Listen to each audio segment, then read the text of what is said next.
In this video, I'm going to analyze two of the most loved episodes of The Sopranos. These are the last two episodes of the first season, Isabella and I Dream of Jeannie Cusamano. They really do an incredible job of ramping up the tension between the characters in Season 1, and they also take us on a trip into Tony Soprano's unconscious with these amazing scenes where dream and reality just bleed into each other. While shows like The Walking Dead or Breaking Bad love to leave the audience hanging with a massive cliffhanger in their season finales, The Sopranos usually does things differently. Most of the game-changing events, like the death of a major character, actually happen in the penultimate episode. By doing this, the show's creator, David Chase, avoids those cliché finales where everyone's expectations are just cranked up to the max.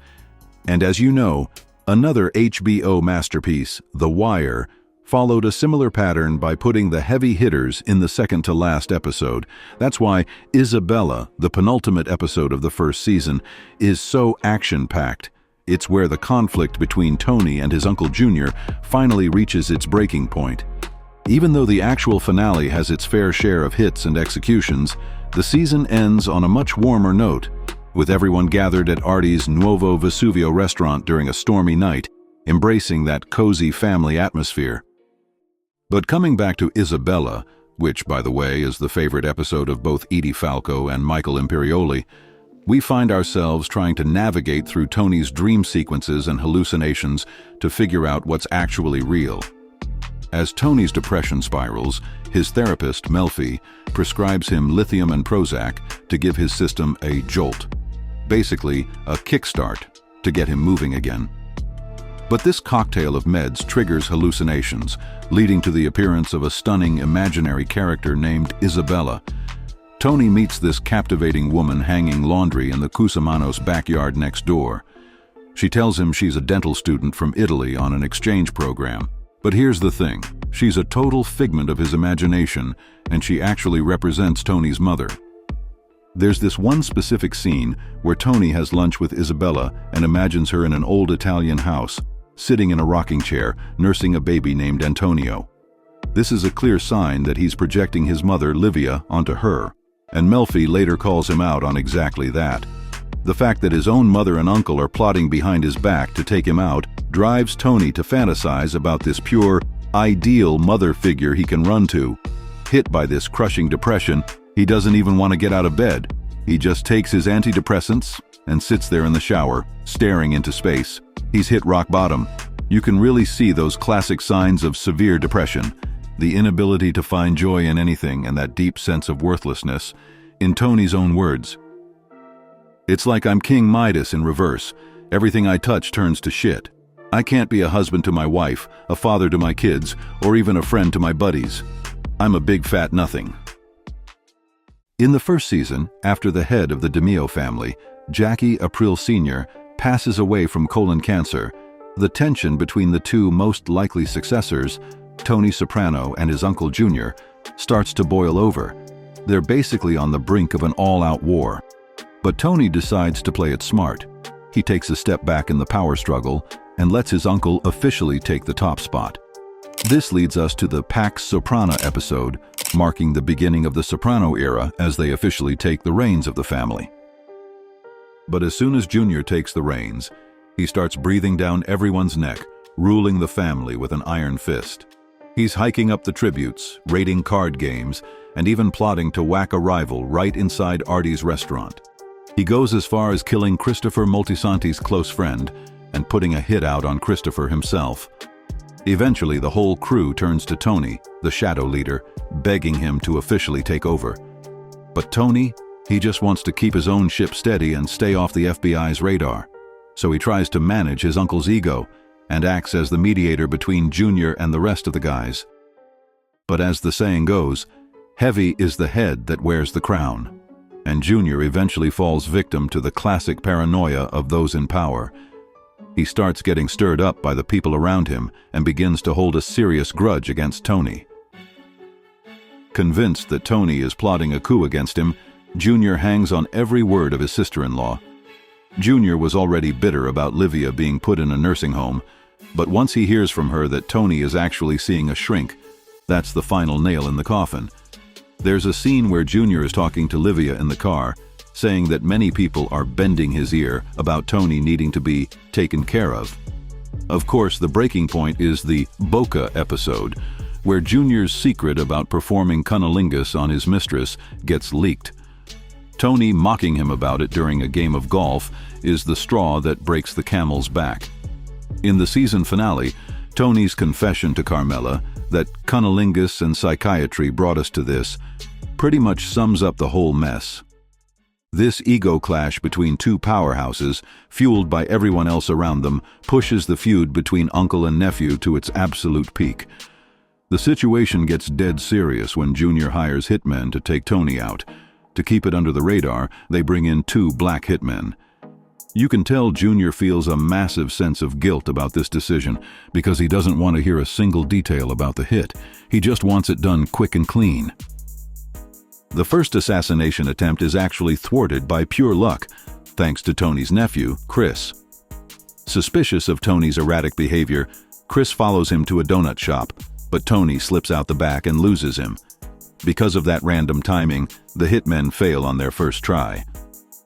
After this failed hit, Junior expresses his worries to his right-hand man, Mikey Palmis. When he hears that the guy they outsourced the job to said something like, "Even Tony's own mother doesn't love him," Junior immediately orders him to be whacked. See, Junior has zero patience for people who talk too much or run their mouths for no reason. That's exactly why he's constantly at odds with his nephew, Tony. In the mob world, talking too much, whether it's gossiping or talking to the feds, is basically a death sentence. And as an old-school gangster, Junior lives and dies by those rules. Like we mentioned before in the episode Isabella, Tony is constantly dealing with hallucinations and vivid dreams because of the meds he's on. But unlike the more surreal sequences we see in later seasons, these visions aren't some far-out fantasy. They're incredibly grounded. It's like we're walking on a thin layer of ice where dream and reality blur together, and we're just trying to make sense of it all right alongside him. Think about everything hitting Tony at once in this first season. He's projecting his kids onto those ducks and living in constant fear of losing them. He's clashing with Carmela. His kids are starting to ask questions about what he actually does for a living, and he's in a power struggle with his uncle while the FBI is breathing down his neck. Then you've got the paranoia about Jimmy Altieri being a rat, his mother Livia causing non-stop drama from the nursing home, and this deep existential crisis because the modern world just doesn't have room for old-school gangsterism anymore. It's a recipe for depression. On top of all that, his close friend and soldier Big Pussy goes missing, which just pushes Tony deeper into the hole and triggers these massive panic attacks. The way this episode shows Tony refusing to get out of bed, sitting in the shower in his bathrobe with his hair all a mess, combined with those shifting camera angles, it perfectly captures that drug-induced numbness and the delusional state he's trapped in. So here's the thing, all that numbness and delusion brought on by the heavy meds actually gets shattered by a massive adrenaline spike during the assassination attempt. It's what finally snaps Tony out of his depression. Ironically, it's not the pills that cure him, it's his survival instinct and that raw adrenaline. After surviving the hit, Tony describes this shift to his therapist, Melfi, perfectly. "When I was depressed, I said I didn't want to live. But I'll tell you something. I didn't want to die either. Every shred of my being was fighting to live." By the way, did you notice Tony buying orange juice right before the hit? That's a direct nod to Vito Corleone in The Godfather. In that world, oranges usually symbolize approaching death, but Tony manages to outmaneuver the gunman and makes it out without a scratch. Of course, the fact that he's still breathing absolutely shocks Junior and Livia. And in a classic move, the pragmatic Livia suddenly forgets everything. Her acting like she has no idea about the setup and denying being behind the whole thing completely drives Junior up the wall. Even though Tony and his crew have a pretty good hunch that Junior is behind the hit, Tony tries to play it off as just a botched carjacking. He's not going to make a move until he's 100% sure that his uncle is the one who pulled the strings. In the season finale, I Dream of Jeannie Cusamano, Tony finally gets the proof he needs. He hears the FBI's wiretaps for himself, confirming that both Uncle Junior and his own mother, Livia, were in on the whole thing. Realizing his secret is out, Tony comes clean to his guys about seeing a shrink. He asks them straight up if they have a problem with it. While Silvio and Paulie are surprisingly understanding, Chris is the only one who gives him a hard time about it.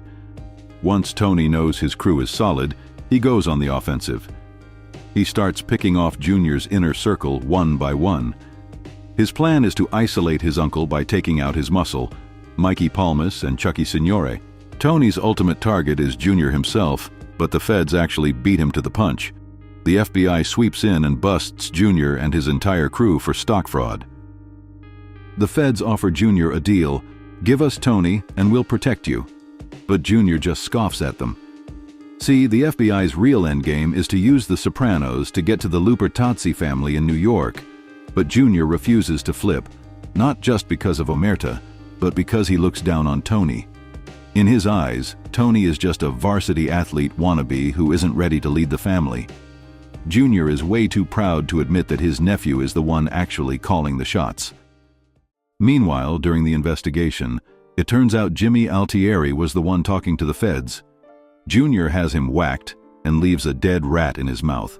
A loud and clear message of what happens to snitches.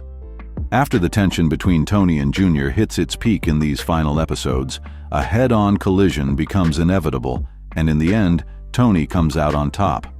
But what really breaks Tony isn't the war with his uncle. It's the crushing realization that his own mother, Livia, was the one pulling the strings to have him killed. He hears it straight from the FBI, and it's a total gut punch. Once Livia realizes her hit on Tony failed, she doesn't stop. She decides to use Tony's childhood friend, Artie, as her next weapon. When Artie visits her in the hospital, she casually lets it slip that Tony was the one who torched his restaurant. This leads to that intense confrontation where Artie corners Tony, pointing a rifle at him, demanding to know the truth. Now, we know Tony did have the original Vesuvio burned down. His twisted logic was that if Junior whacked little pussy Malanga inside the restaurant, Artie's business would be ruined forever. So Tony ordered the arson so Artie could at least collect the insurance money. But of course, lies have a way of catching up with you. When Artie confronts him, Tony looks him in the eye and swears on his mother's life that he didn't do it. And here's the dark irony. Since Tony is already planning to kill his mother at that point, swearing on her life is the easiest thing in the world for him. Once Livia's role in pitting Junior against Tony comes to light, she immediately starts playing the dementia card, and eventually, she suffers a partial stroke. But Tony isn't buying it for a second. He actually claims that as she was being wheeled away on a stretcher, she gave him this twisted, sinister smirk. There's even a little pop culture nod in that scene. When Tony calls one of the doctors George Clooney, it's a direct reference to the hit show ER. Now, here's a crazy bit of trivia. David Chase's original plan was for Tony to actually smother his mother with a pillow after this betrayal. You can even see Tony grab a pillow in that hospital scene. But that plan was scrapped for two main reasons. First, there was a real fear that if Tony murdered his own mother, he'd become a total villain in the eyes of the audience. The second, and more touching reason, was that Nancy Marchand, the brilliant actress who played Livia, was in the final stages of lung cancer, and she personally asked to keep working until the very end. Marchand, who was a heavy smoker herself, got her wish and played Livia right up until she passed away in 2000. In fact, for her final scenes in the season 3 episode Proshai Livushka, they actually had to use CGI to map her face onto another actress's body. The show's creator, David Chase, actually based the character of Livia on his own mother. Livia is incredibly manipulative, controlling, and constantly complaining. She's basically the ground zero for all of Tony's traumas and psychological scars. Eventually, the fact that she tried to have her own son whacked brings their relationship to a total breaking point. When Dr. Melfi suggests that Livia might have borderline personality disorder, Tony's explosive reaction is a dead giveaway that he just can't bring himself to accept that reality. Even though Tony tries to empathize with her, he just can't shake the memories of the abuse and mistreatment he suffered as a kid. Despite everything, Livia's death in season 3 hits Tony like a ton of bricks. There's that powerful scene where he's sitting there with a glass of scotch, watching the movie The Public Enemy, thinking about his mother and just breaking down in tears. Another interesting subplot in the season finale involves Father Phil. After that stormy night he spent alone with Carmela back in the episode College, Tony never really lets it go. When the priest comes over for a get-well visit, Tony can't help but throw some shade his way about it. But Father Phil isn't just getting cozy with Carmela. He's also moved in on Jackie April's widow, Rosalie. He even goes as far as accepting Jackie's watch as a gift and wearing it around. The show is really highlighting his hypocrisy here. I mean, the guy claims to despise Tony and his lifestyle, yet he has no problem coming to his house, watching his movies, eating his wife's cooking, and wearing a dead mob boss's watch. And then he has the nerve to suggest to Artie, who had just made peace with Tony, that he should go to the cops. Carmela eventually sees through his act too. When she finally confronts him, she calls him out to his face, telling him he's just someone who preys on spiritually hungry women. By the way, here's a cool bit of trivia. Paul Schulze and Edie Falco, who both give incredible performances here, actually worked together on another HBO masterpiece, Oz and Nurse Jackie. On the other hand, the title of the episode, I Dream of Jeannie Cusamano, comes from Tony having a literal dream about his neighbor, Jean. When Tony describes this dream to Dr. Melfi, mentioning how they got intimate and focusing on her big backside, Melfi, who actually knows Jean personally, corrects him. She tells him that Jean is actually quite slender and doesn't have a large frame at all. That's when Tony hits her with maybe the best punchline of the whole season. We got bigger things to talk about than Jean Cusamano's ass. And Melfi, quick as ever, shoots back with, like the feelings of worthlessness brought on by your mother's plot to have you killed. Talk about a reality check. By the way, the title is also a clever play on the old show I Dream of Jeannie. One of the coolest visual motifs in this episode is the way weapons are hidden. After Tony makes a threat against her, we see Melfi hiding a pair of scissors up her sleeve. Meanwhile, when Tony goes to take out Junior's guy, Chucky, on a boat, he pulls his gun right out of the mouth of a massive fish. There's also some great foreshadowing in the scene where Chris and Paulie are chasing Mikey Palmies through the woods. It's a perfect little teaser for the legendary Pine Barrens episode, where we really get to see what a comedic goldmine this duo is when they're lost in the forest. And for the final scene, we get the family reunion. As the season wraps up on a stormy night, Tony and his family take shelter in Artie's new restaurant, Nuovo Vesuvio. Everyone's there. Chris, Adriana, Paulie, Silvio, the whole crew. These family gatherings actually become a recurring theme in the Sopranos finales. Tony raises a glass to his family and gives a little speech to his kids, telling them that one day when they're grown up, they should remember little moments like this that were good. It's a beautiful callback because this exact sentiment is echoed again in the very last episode of the series, Made in America. At the end of the day, the first season closes with a warm family dinner. A massive cliffhanger or an action-packed finale just isn't David Chase's style. These two episodes give us so much insight into Tony's psyche and his relationship with his family. As the curtain falls on season 1, we have a clear picture of Tony's dynamic with his relatives, his crew, and his therapist, and the era of Tony Soprano as the official boss of the family has truly begun. Let me know what you guys think about these episodes in the comments below. See you in the next one.